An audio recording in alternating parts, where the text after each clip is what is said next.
गलवान घाटी में हुए हादसे के बाद या फिर दोनों तरफ की झड़प के बाद से लगातार चीन अपनी क्षमताओं को बढ़ा रहा है।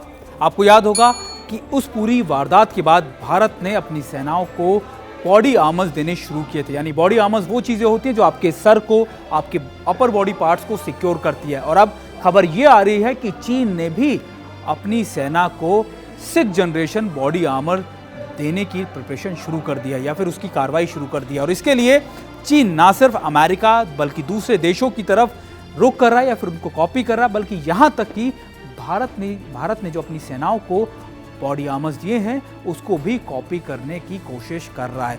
दरअसल बॉडी आर्मर का काम इन जगहों पर इसलिए ज़रूरी है क्योंकि ये ईस्टर्न लद्दाख या लद्दाख के ये वो इलाके हैं जहां पर भारत और चीन की जो संधि है, जो एग्रीमेंट है, वो ये कहते हैं कि दोनों तरफ से कोई भी सेना किसी तरीके का हथियार इस्तेमाल नहीं कर सकती। यही वजह है कि जब गलवान घाटी में पूरी चीज़ें हुई, पूरी घटना हुई, उस समय चीनी सैनिकों ने रॉड से और पत्थरों से भारतीय सेना पर हमला किया था, जिसके बाद इस चीज़ को बहुत ज़्यादा मुखालफत झेलनी पड़ी और भारत ने इसका कड़ा विरोध भी किया था।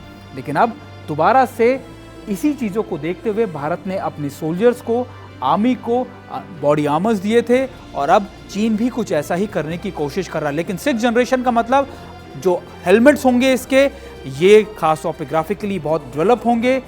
अपर बॉडी पार्ट जो होगा वो कई शील्ड से मौजूद होगा, यानी इसमें मल्टीपल शील्ड्स होंगी जो ना सिर्फ पत्थर से बल्कि बुलेट या दूसरी चीज़ों से भी उनको बचा सके।